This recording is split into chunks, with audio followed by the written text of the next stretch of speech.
Okay, hello everybody. Good evening. It is June 25th, the day before my little bro birthday. Tuesday, it's 9:56 p.m. Welcome to Chantrelle Club, the book club for dope minds only, where we are reading Think and Grow Rich. We are masterminding together and trying our best, and becoming our best from the inside out by following the rules of the great Napoleon Hill, Think and Grow Rich. Last week we were at chapter 4, which was auto suggestion. Hopefully you follow all the tips, and hopefully you read chapter 5 before tonight so that this is a recap and it would make it a lot more interesting. I'll admit I did not physically read it. I listened to the audio, but I've read it before. But this week I listened to the audio while I was working out last week. But it's always better if you read it before, because that's what the book says to do. And everyone who reads this book get rich if they do it and believe. I'm showing all my crevices. Forgive me. All right. Hey, YouTube. Hey, Facebook. We'll be getting started in a couple of minutes. It's 9:57. We have last week it was only 9 pages, which was the shortest chapter that we read, but it's really the most important chapter of the entire book because all of the other chapters kind of branch off of auto suggestion. This week it's 20 pages flat, 105 through 125. So we're going to get the ball rolling. I will do my best not to talk and run my mouth in between, but forgive me if I do because that's what I do. If you do not have the book physically, you can get it at the free. I have a free link on Facebook on the in the description. You can download the free PDF, or if you're on YouTube, you can go to the website. My website, chantrelle.lashae.com, and the PDF is there too. Oh my goodness, I did not put the links on the website. Slipping. I must admit, this is an extreme commitment. I didn't realize how committed I have to be to do this. It's good because it's growing my commitment muscle. You know, maybe one day I will get married simply because I'm committed to doing my book club every week for 13 weeks. I believe it's 13. I think there may be 15 chapters in here. Let me see. We'll get started in a minute. Literally, it's 9:59. Now I want to know, because I am committed to doing this. Let's see. Yep, 15 chapters. So 15 weeks I have dedicated myself to my book club. But even after this book, we'll be reading another book too. So, all right, it's 9:59. Let's go ahead and get started because we do have 20 pages. And for some reason, summer has started. And that was random. Never mind. It doesn't have anything to do with this.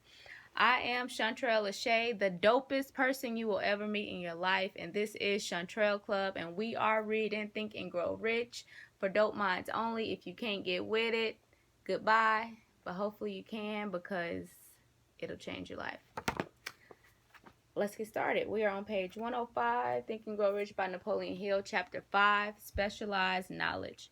Personal experiences or observations, the fourth step toward riches. I'm working on being a better reader too.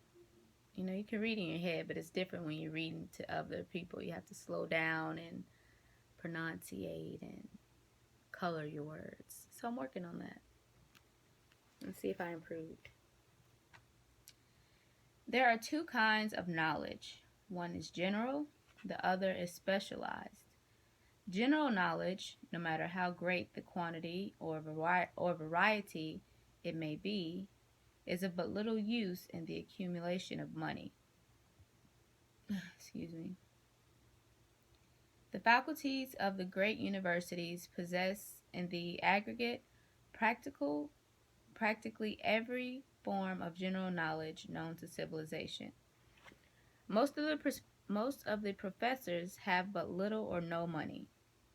They specialize on teaching knowledge, but they do not specialize on the organization or the use of knowledge. Knowledge will not attract money unless it is organized and intelligently directed through practical plans of action to the definite end of accumulation of money. Lack of understanding of this fact has been the source of confusion to millions of people who falsely believe that knowledge is power. It is nothing of the sort. Knowledge is only potential power. It becomes power only when and if it is organized into definite plans of action and directed to a definite end. This missing link in all systems of education known to civilization today may be found in the failure of educational institutions to teach their students how to organize and use knowledge after they acquire it, which makes total sense. Many people, it really does if you think about people who have college degrees but are broke versus people who don't and make money. It's all because they just organize knowledge. If you have knowledge and you learn how to organize it and make it work for you, you'll be rich. That's the hard part. But nothing is too hard. Nothing is impossible. Many people make the mistake of assuming, and I'm speaking like I'm a genius in this area. I am a rookie. So we're learning together when it comes to specialized knowledge. Many people make the mistake of assuming that because Henry Ford had but little schooling, he is not a man of education. Those who make this mistake do not know Henry Ford, nor do they understand the real meaning of the word educate. The word is derived from the Latin word educo. Is that how they educo? No, it was educo. I remember. Okay. So the real meaning of the word educate. The word is derived from the Latin word educo, meaning to induce, to draw out, to develop from within. An educated man is not necessarily one who has an abundance of general or specialized knowledge. An educated man is one who has so developed the faculties of his mind that he may acquire anything he wants or its equivalent without violating the rights of others. Henry Ford comes well within the meaning of this definition. During the World War, a Chicago newspaper published certain editorials in which, among other statements, Henry Ford was called an ignorant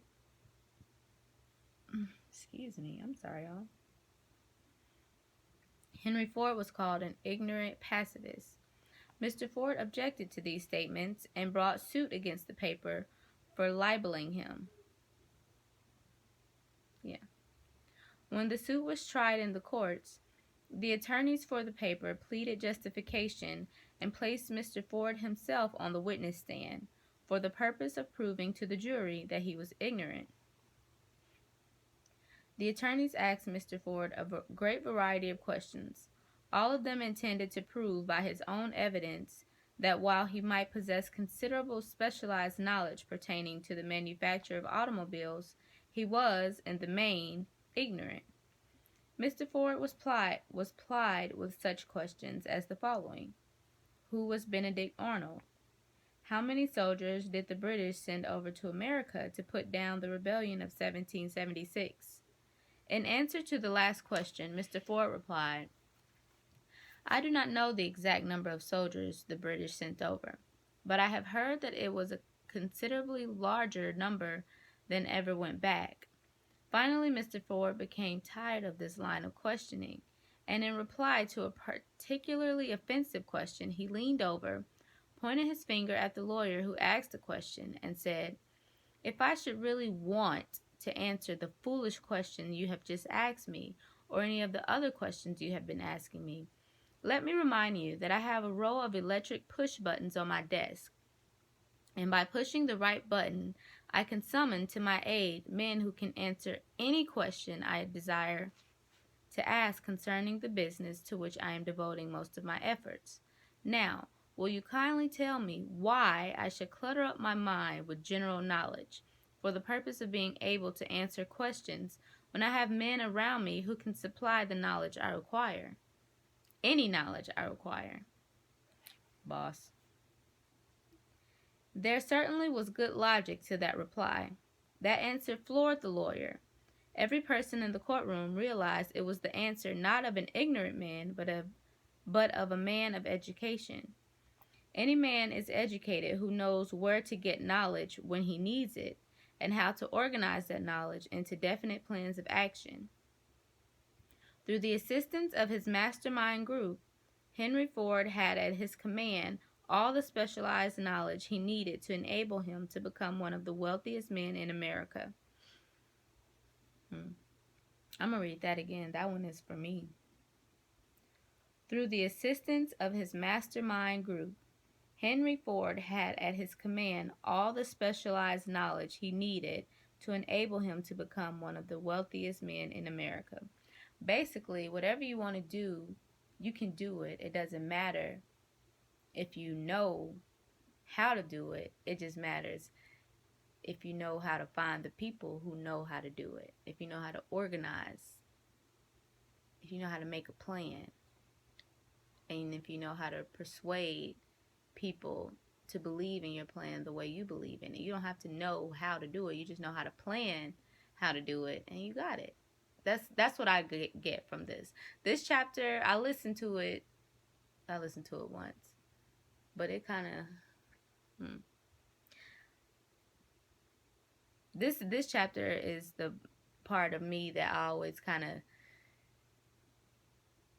is my weakness personally, you know, because I have these goals in my mind and I think, oh, but I don't know how to do this, or I don't know how to find that, or I don't know, you know.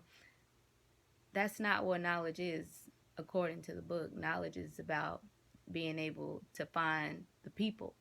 You can find the people, you can organize those people, and you can have those people to believe in the same dream that you believe in, then you Gucci. All right. Last sentence, page 107. It was not essential that he have this knowledge in his second to last sentence, sorry. It was not essential that he have this knowledge in his own mind. Surely no person who has sufficient inclination and intelligence to read a book of this nature can possibly miss the significance of this illustration. Before you can be sure of your ability to transmute desire into its monetary equivalent, you will require specialized knowledge of the service, merchandise, or profession which you intend to offer in return for fortune. Perhaps you may need much more specialized knowledge than you have the ability or the inclination to acquire.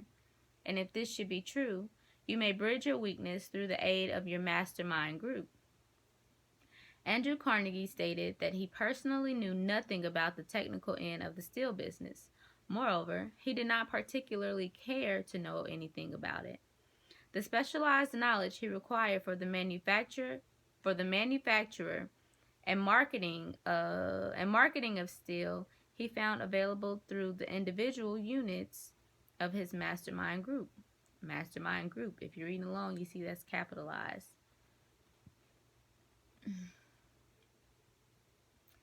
The accumulation of great fortunes calls for power, and power is acquired through highly organized and intelligently directed specialized knowledge. But that knowledge does not necessarily have to be in the possession of the man who accumulates the fortune. The preceding paragraph should give hope and encouragement to the man with the ambition to accumulate a fortune who has not possessed himself of the necessary education to supply such specialized knowledge as he may require. Men sometimes go through life suffering from inferiority complexes because they are not men of education. The men who can organize and direct a mastermind group of men who possess knowledge useful in the accumulation of money is just as much a man of education as any man in the group. Remember this: if you suffer from a feeling of inferiority because your schooling has been limited. I didn't read that sentence right. Remember this: if you suffer from a feeling of inferiority because your schooling has been limited. Thomas A. Edison had only 3 months of schooling during his entire life. He did not lack education, neither did he die poor. Henry Ford had less than a sixth grade schooling, but he has managed to do pretty well by himself financially. Specialized knowledge is among the most plentiful and the cheapest forms of service which may be had. If you doubt this, consult the payroll of any university. I'm going to read that one again. Specialized knowledge is among the most plentiful and the cheapest forms of service which may be had. If you doubt this, consult the payroll of any university. It pays to know how to purchase knowledge. First of all, decide the sort of specialized knowledge you require and the purpose for which it is needed. To a large extent, your major purpose in life, the goal toward which you are working, will help determine what knowledge you need. With this question settled, your next move requires that you have accurate information concerning dependable sources of knowledge.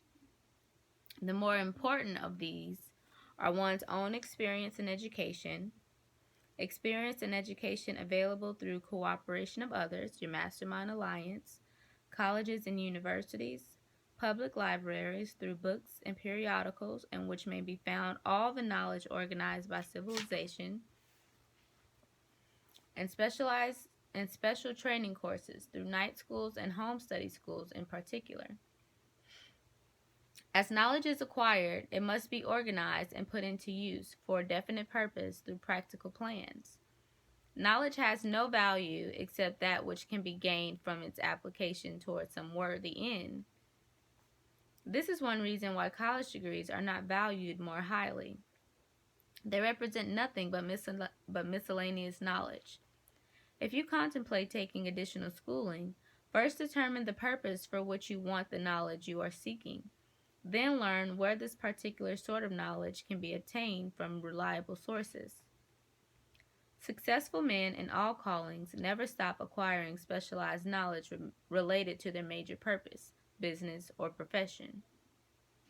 Those who are not successful usually make the mistake of believing that knowledge acquiring Those who are not successful usually make the mistake of believing that the knowledge acquiring period ends one.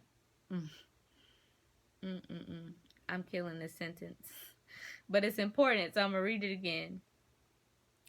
Those who are not successful usually make the mistake of believing that the knowledge acquiring period ends when one finishes school. The truth is that schooling does but little more than to put one in the way of learning how to acquire practical knowledge. With this changed world, which began at the end of the economic collapse, came also astounding changes in educational requirements. The order of the day is specialization. This truth was emphasized by Robert P. Moore, Secretary of Appointments of Columbia University. Okay. Specialists most sought. Particularly sought after by employing companies are candidates who have specialized in some field, business school graduates with training in accounting and statistics, engineers of all varieties, journalists, architects, chemists, and also outstanding leaders and activity men of the senior class. The man who has been active on campus, whose personality is such that he gets along with all kinds of people, and who has done an adequate job with his studies, has a most decided edge over the strictly academic student. Some of these, because of their all-around qualifications, have received several offers of positions, and few of them as many as 6.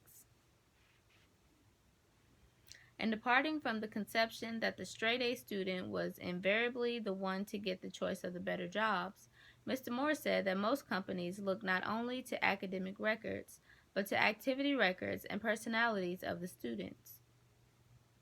One of the largest industrial companies, the leader in its field, in writing to Mr. Moore concerning prospective seniors at the college said, "We are interested primarily in finding men who can make exceptional progress in management work. For this reason, we emphasize qualities of character, intelligence, and personality far more than specific educational background." Apprenticeship proposed. Proposing a system of apprenticing students in offices, stores, and industrial occupations during the summer vacation, Mr. Moore asserts that after the first 2 or 3 years of college, every student should be asked to choose a definite future course and to call a halt if he has been merely pleasantly drifted without purpose through the unspecialized academic curriculum. Colleges and universities must face the practical consideration that all professions and occupations now demand specialists, he said, urging the educational institutions accept more direct responsibility for vocational guidance. One of the most reliable and practical sources of knowledge available to those who need specialized schooling is the night schools operated in most large cities. The correspondence schools give specialized training anywhere the U.S. mail goes on all subjects that can be taught by the extension method. I'm just keep reading. One advantage of home study training is the flexibility of the study program, which permits one to study during spare time. Another stupendous advantage of home study training, if the school is carefully chosen, is the fact that most courses offered by home study schools carry with them generous privileges of consultation, which can be priceless value to those needing specialized knowledge. No matter where you live, you can share the benefits. Anything acquired without effort and without cost is generally unappreciated. Often discredited, perhaps this is why we get so little from our marvelous opportunity in public schools. The self-discipline one receives from a definite program of specialized study makes up to some extent for the wasted opportunity when knowledge was available without cost. Correspondence schools are highly organized business institutions. Their tuition fees are so low that they are forced to insist upon prompt payments. Being asked to pay whether the student makes good grades or poor has the effect of causing one to follow through with the course when he would otherwise drop it. The correspondence schools have not stressed this point sufficiently for the truth that their collection departments constitute the very finest sort of training on decision, promptness, action, and the habit of finishing that which one begins. I learned this from experience more than 25 years ago. I enrolled for a home study course in advertising. After completing 8 or 10 lessons, I stopped studying, but the school did not stop sending me bills. I know about that life. Where was I at? Moreover, it insisted upon payment, whether I kept up my studies or not. I decided that if I had to pay for the course, which I had legally obligated myself to, I should complete the lessons and get my money's worth. I felt at the time that the collection system of the school was somewhat too well organized, but I learned later in life that it was a valuable part of my training for which no charge had been made. Being forced to pay, I went ahead and completed the course. Later in life, I discovered that the efficient collection system of that school had been worth much in the form of money earned because of the training in advertising I had so reluctantly taken. We have in this country what is said to be the greatest public school system in the world. We have invested fabulous sums for fine buildings.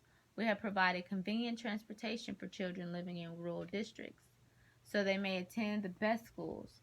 But there is one astounding weakness to this marvelous system. It is free.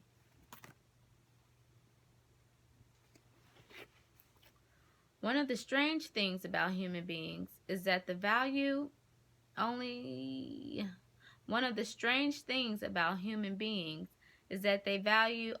that which has a price. Ladies and gents, how about we read that one more time? One of the strange things about human beings is that they value only that which has a price. The free schools of America and the free public libraries do not impress people because they are free. This is the major reason why so many people find it necessary to acquire additional training after they quit school and go to work.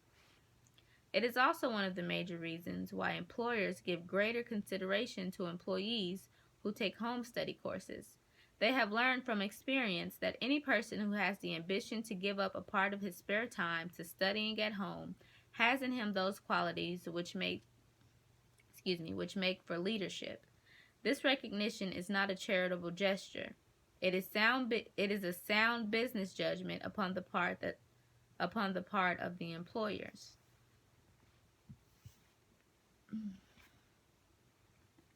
There is one weakness in people in which there is no remedy. It is the universal weakness of lack of ambition. Persons, especially salaried people, who schedule their spare time to provide for home study, seldom remain at the bottom very long. Their action opens the way for the upward climb, removes many obstacles from their paths, and gains the friendly interest of those who have the power to put them in the way of opportunity. The home study method of training is especially suited to the needs of employed people who find, after leaving school, that they must acquire additional specialized knowledge, but cannot spare the time to go back to school. The changed economic conditions prevailing since the Depression have made it necessary for thousands of people to find additional or new sources of income. For the majority of these, the solution to their problem may be found only by acquiring specialized knowledge. Many will be forced to change their occupations entirely. When a merchant finds that a certain line of merchandise is not selling, he usually supplants it with another that is in demand. The person whose business is that of marketing personal services must also be an efficient merchant. If his services do not bring adequate returns in one occupation, he must change to another, where broader opportunities are available. I mean, it makes sense. It's just like when R&B singers turn into rappers. They just doing what makes money. I'm just saying. Because Beyonce be rapping. That was random. Stuart Austin Weir prepared himself as a construction engineer and followed this line of work until the Depression limited his market to where it did not give him the income he required. He took inventory of himself, decided to change his profession to law, went back to school, and took special courses by which he prepared himself as a corporate lawyer. See, this is what I like about this book, because it's telling you, for the people who say, oh, you don't have to go to college to be rich. You still have to have knowledge. You still have to teach yourself, whether you go to college and learn, or whether you do pick up a trade or read books. You still have to have knowledge. You can't be empty-minded. You can't be empty-headed and say, you know what, I'm just going to go and find somebody who know how to do this, and then we're going to go from there. You still have to have knowledge. How you get it is up to you, but you have to have it. Have to have some knowledge. That's what I've been knowing that, but it's reinforcement, Beauty ain't everything, ladies and gents. Gotta have some knowledge. Where was I at? Okay. Second paragraph, page 115. Okay. Last sentence, second paragraph, page 115. Despite the Despite the fact, I'm trying to get it. Okay, there we go. Okay. Despite the fact that depression had not ended, he completed his training, passed the bar examination, and quickly built a lucrative law practice in Dallas, Texas. In fact, he is turning away clients. Just to keep the record straight and to anticipate the alibis of those who will say, I couldn't go to school because I have a family to support or I'm too old, I will add the information that Mr. Weir was past 40 and married when he went back to school. Moreover, by carefully selecting highly specialized courses in colleges best prepared to teach the subjects chosen, Mr. Weir completed in 2 years the work for which the majority of law students require 4 years. It pays to know how to purchase knowledge. The person who stops studying merely because he has finished school is forever hopelessly doomed to the mediocrity, no matter what may be his calling. The way of success is the way of continuous pursuit of knowledge. Let us consider a specific instance. During the Depression, a salesman in a grocery store found himself without a position. Having had some bookkeeping experience, he took a special course in accounting, familiarized himself with all the latest bookkeeping and office equipment, and went into business for himself. Starting with the grocer for whom he had formerly worked, he made contracts with more than 100 small merchants to keep their books at a very nominal monthly fee.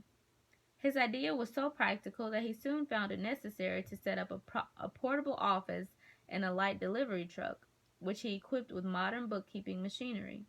He now has a fleet of these bookkeeping offices on wheels and employs a large staff of assistants, thus providing small merchants with accounting service equal to the best that money can buy at a nominal cost. Specialized knowledge plus imagination were the ingredients that went into his unique and successful business. Last year, the owner of that business paid an income tax of almost 10 times as much as he was paid by the merchant for whom he worked when the Depression forced upon him a temporary adversity which proved to be a blessing in disguise. The beginning of this successful business was an idea.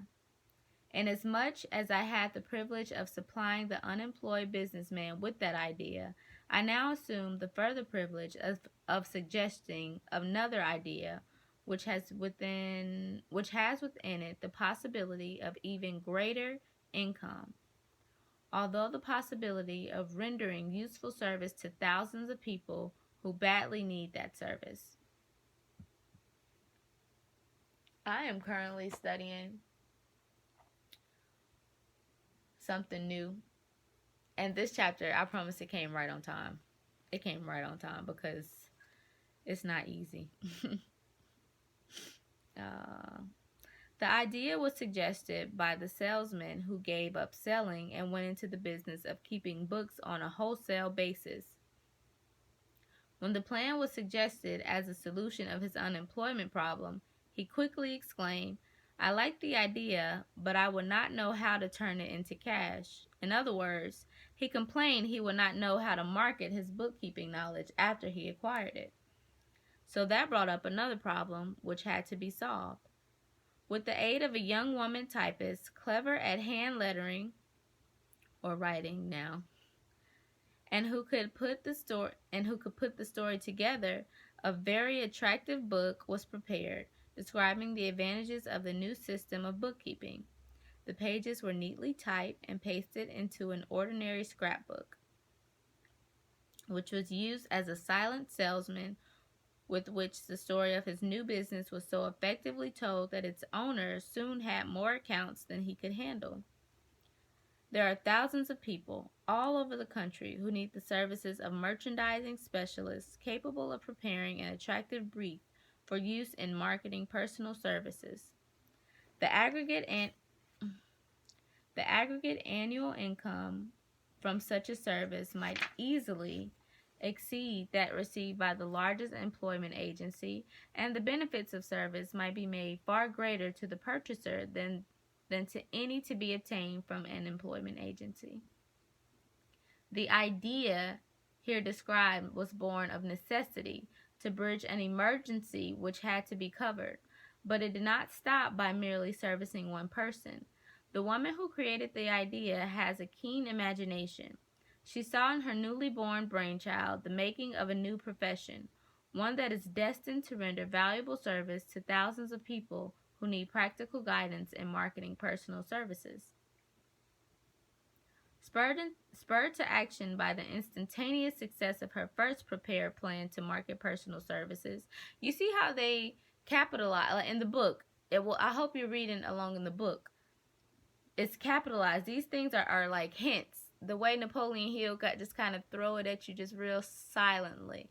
Like, here's an idea for you. Here's an idea for you. It's just little hints. I mean, I like how he writes. Anyway, this energetic woman turned next to the solution of a similar problem for her son, who had just finished college but had been totally unable to find a market for his services. The plan she originated for his use was the finest specimen of merchandising of personal services I have ever seen. When the plan book had been completed, it contained nearly 50 pages of beautifully typed, properly organized information telling the story of her son's native ability, schooling, personal experiences, and a great variety of other information too extensive for description. The plan book also contained a complete description of the position her son desired, together with a marvelous word picture of the exact plan he would use in filling the position. The preparation of the plan book required several weeks' labor, during which time its creator sent her son to the public library almost daily to procure data needed in selling his services to best advantage. She sent him also to all the competitors of his prospective employer, and gathered from them vital information concerning their business methods, which was of great value in the formation of the plan he intended to use in filling the position he sought. I'm getting ideas as I'm reading this. It's kind of interesting. When the plan had been finished, it contained more than half a dozen very fine suggestions for the use and benefit of the prospective employer. The suggestions were put into use by the company. One may be inclined to ask, why go to all this trouble to secure a job? The answer is straight to the point. Also, it is dramatic, because it deals with the subject which assumes the proportion of a tragedy with millions of men and women whose sole source of income is personal services. The answer is, doing a thing well never is trouble. The plan prepared by this woman for the benefit of her son helped him get the job for which he applied at the first interview at a salary fixed by himself. Moreover, and this too is important, the position did not require the young man to start at the bottom. He began as a junior executive at an executive salary. Why go to all this trouble, do you ask? Well, for one thing, the planned presentation of this young man's application for the position clipped off let me read that again. Well, for one thing, the planned presentation of this young man's application for a position clipped off no less than 10 years of time he would have required to get to where he began, had he started at the bottom and worked his way up. So just taking a couple weeks to do this got him in a position that would have taken him 10 years if he started from the bottom. Pretty much. It was worth it. Oh.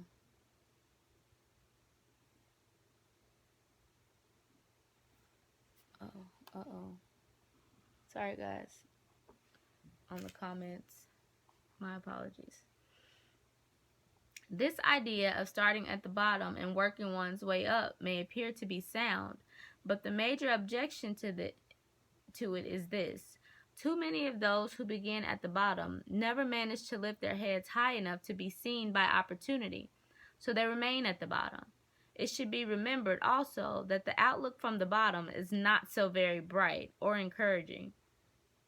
It has a tendency to kill off ambition. We call it getting into a rut, which means that we accept our fate because we form a habit of daily routine, a habit that finally becomes so strong we cease to try to throw it off. And that is another reason why it pays to start one or two steps above the bottom.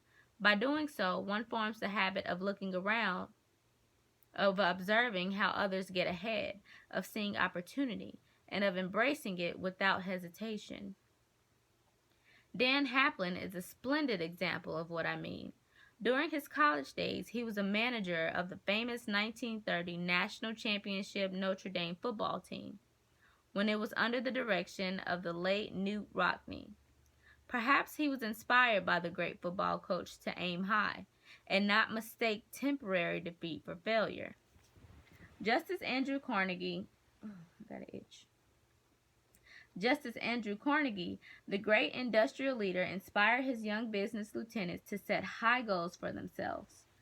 At any rate, young Haplin finished college at a mighty unfavorable time when the Depression had made jobs scarce. So after a fling at investment banking and motion pictures, he took the first opening with a potential future he could find, selling electrical hearing aids on a commission basis. Anyone could start in that sort of job, and Haplin knew it, but it was enough to open the door for opportunity to him. For almost 2 years, he continued in a job not to his liking, and he would never have risen above that job if he had not done something about his dissatisfaction. He aimed first at the job of assistant sales manager of his company and got the job. That one step upward placed him high enough above the crowd to enable him to see still greater opportunity. Also, it placed him where opportunity could see him. He made such a fine record selling hearing aids that A.M. Andrews, chairman of the board of Dictograph Products Company, a business competitor of the company for which Haplin worked, wanted to know something about the man Dan Haplin, who was taking big sales away from the long-established Dictograph company. He sent for Haplin. When the interview was over, Haplin was the new sales manager in charge of the Acousticon division. There we go. Then, to test young Haplin's mettle, Mr. Andrews went away to Florida for 3 months, leaving him to sink or swim in his new job. He did not sink. So that one sentence was real important for me, because when you get an opportunity, you tend to get tested, by the person that's giving you the opportunity. Most of the time, opportunities come through people, yeah? And when you get it, you get tested. And you don't realize that you get tested. So, just like this, your boss go out of town for a couple weeks, and then you want to slack off. And I'm speaking from experience, because I missed out on opportunities because I took advantage of being on my own, not having anybody looking over me, and I slacked off instead of step up, and I lost the opportunity. And I will never lose that opportunity again. So just recognize opportunity when it's in front of you, because it's so silent. It's so what's the word? I can't even think of the word. I don't want to say nonchalant. That's not the word, but it's silent. It's just like, here I am. I'm so here that I'm not here. You have to be aware of opportunity when it comes to you, because it comes in very subtle ways. Take advantage when it comes. Speaking from experience, it sucks to lose out on opportunities, great ones. I know another one will come. I do. However, it sucks to miss out on opportunities. It's a great learning lesson, though. No regrets, only lessons. If you don't learn a lesson, though, then, Knute Rockne's spirit of all the world loves a winner and has no time for a loser inspired him to put so much into his job that he was recently elected vice president of the company and general manager of the Acousticon and silent radio division. a job which most men would be proud to earn through 10 years of loyal effort. Haplin turned the trick in a Haplin turned the trick in little more than 6 months. It's possible, anything's possible. It is difficult to say whether Mr. Andrews or Mr. Haplin is more deserving of eulogy for the reason that both showed evidence of having an abundance of that very rare quality known as imagination. Mr. Andrews deserves credit for seeing in young Haplin a go-getter of the highest order. Haplin deserves credit for refusing to compromise with life by accepting and keeping a job he did not want. Whoo! Praise him. One more time.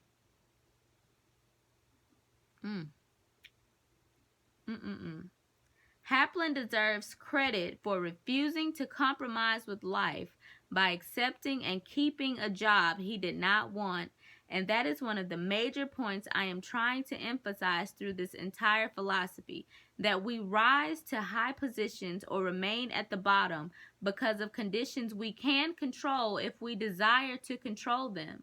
I am also trying to emphasize another point, namely that both success and failure are largely the results of habit. I have not the slightest doubt that Dan Haplin's close association with the greatest football coach America ever knew planted in his mind the same brand of desire to excel which made the Notre Dame football team world famous. Truly, there is something to the idea that hero worship is helpful, provided one worships a winner. Haplin tells me that Rockne was one of the world's greatest leaders of men in all history. My belief in the theory that business associations are vital factors both in failure and in success was recently demonstrated. I'm going to go back because that was important. I'm going to just read that sentence. Truly, there is something to the idea that hero worship is helpful. Hero worship is helpful, provided that one worships a winner. It's good to have a hero. All right, back to it. Where was I? Last paragraph, page 122. Yeah? Yeah. My belief in the theory that business associations are vital factors both in failure and in success was recently demonstrated when my son Blair was negotiating with Dan Haplin for a position. Mr. Haplin offered him a beginning salary of about one half what he could have gotten from a rival company. I brought parental pressure to bear and induced him to accept the place with Mr. Haplin because I believe that close association with one who refuses to compromise with circumstances he does not like is an asset that can never be measured in the terms of money. And that is all capitalized in this book because it is extremely important. So I'll read it again. I believe that close association with one who refuses to compromise with circumstances he does not like is an asset that can never be measured in terms of money. The bottom is a monotonous, dreary, unprofitable place for any person. That is why I have taken the time to describe how lowly beginnings may be circumvented by proper planning. Also, that is why so much space has been devoted to a description of this new profession, created by a woman who was inspired to do a fine job of planning because she wanted her son to have a favorable break. With the changed conditions ushered in by the world economic collapse came also the need for newer and better ways of marketing personal services. It is hard to determine why someone had not previously discovered this stupendous need in view of the fact that more money changes hands in return for personal services than for any other purpose. The sum paid out monthly to people who work for wages and salaries is so huge that it runs into hundreds of millions and the annual distribution amounts to billions. Perhaps some will find in the idea here briefly described the nucleus of riches the nucleus of riches they desire. Ideas with much less merit have been the seedlings from which great fortunes have grown. Woolworth's 5 and 10 cent store idea, for example, had far less merit, but it piled up a fortune for its creator. Those seeing opportunity lurking in his suggestion will find valuable aid in the chapter on organized planning. Incidentally, an efficient An efficient merchandiser of personal services will find a growing demand for his services wherever there are men and women who seek better markets for their services. By applying the mastermind principle, a few people with suitable talent could form an alliance and have a paying business very quickly. One would need to be a fair writer with a flair for advertising and selling, one handy at typing and hand lettering or handwriting, and one should be a first class business getter who would let the world know about the service. If one person possessed all these abilities, he might carry on the business all alone until it outgrew him. The woman who prepared the personal service sales plan for her son now receives requests from all parts of the country for her cooperation in preparing similar plans for others who desire to market their personal services for more money. She has a staff of expert typists, artists, and writers who have the ability to dramatize the case history so effectively that one's personal services can be marketed for much more money than the prevailing wages for similar services. She is also so confident in her ability that she accepts as a major portion of her fee a percentage of the increased pay she helps her clients to earn. It must not be supposed that her plan merely consists of clever salesmanship by which she helps men and women to demand and receive more money for the same services they formerly sold for less pay. She looks after the interests of the purchaser as well as the seller of the personal services, and so prepares her plans that the employer receives full value for the additional money he pays. The method by which she accomplishes this astonishing result is a professional secret which she discloses to no one except her own clients.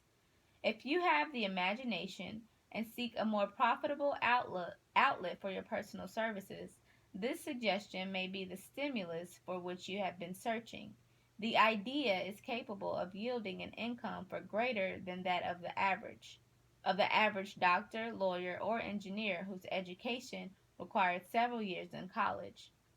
The idea is sellable to those seeking new positions, and particularly all positions calling for managerial or executive ability, and those desiring rearrangement of incomes in their present positions.